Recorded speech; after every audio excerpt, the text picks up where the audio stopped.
بسم اللہ الرحمن الرحیم۔ السلام علیکم۔ کھانے کے بعد فوراً بیٹھ جاتے ہیں یا لیٹ جاتے ہیں، یہ غلطی کر رہے ہیں آپ۔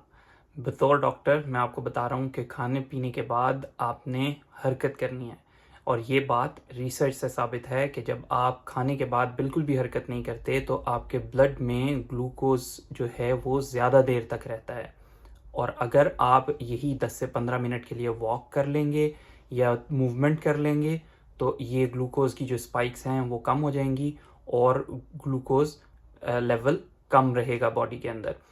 امریکن ڈائبٹیز ایسوسی ایشن بھی یہ کہتی ہے کہ کھانے کے بعد واک کریں، چاہے وہ 10 سے 15 منٹ کے لیے ہی ہو، اگر آپ کریں گے تو وہ آپ کے باڈی میں بلڈ گلوکوز کو ریگولیٹ کرنے میں ہیلپ کرتا ہے۔ روزانہ یہ غلطی کرنا آپ کو آہستہ آہستہ ڈائبٹیز اور ایونچولی ہارٹ ڈیزیز، اور اس کے علاوہ ڈائبٹیز کو ہم کہتے ہیں مدر آف آل ڈیزیزز۔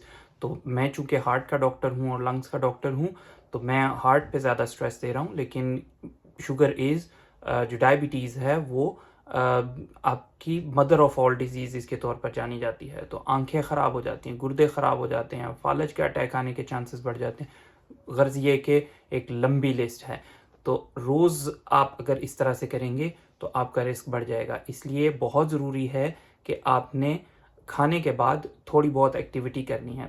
اس میں کون لوگ ہیں جن کو فوراً بعد ایکٹیویٹی نہیں کرنی چاہیے؟ وہ ہیں جو انجائنا کے پیشنٹ ہیں، ان میں انجائنا ورس ہو سکتا ہے ڈیو ٹو بلڈ فلو وغیرہ، تو اس لیے ان کو چاہیے کہ وہ اپنے معالج کے مشورے سے کریں۔ یہ جو میں بات کر رہا ہوں یہ جو تندرست لوگ ہیں ان کے بارے میں بات کر رہا ہوں، جن کو ابھی کوئی بیماری نہیں ہے۔ وہ اگر بیماریوں سے بچنا چاہتے ہیں اور اس صف میں نہیں شامل ہونا چاہتے تو ان کو چاہیے کہ کھانے کے بعد ایکٹیویٹی کریں اور بالکل کاؤچ پر بیٹھ نہ جائیں یا لیٹ نہ جائیں، اور ٹی وی کو بائے بائے کہہ دیں اور گھر سے باہر نکلیں، کوئی نہ کوئی بہانہ ڈھونڈیں اور واک کے لیے باہر نکل جائیے۔ آج سے ہی شروع کریں، کیونکہ چھوٹی عادتیں ہی بڑی بڑی بیماریوں سے بچاتی ہیں۔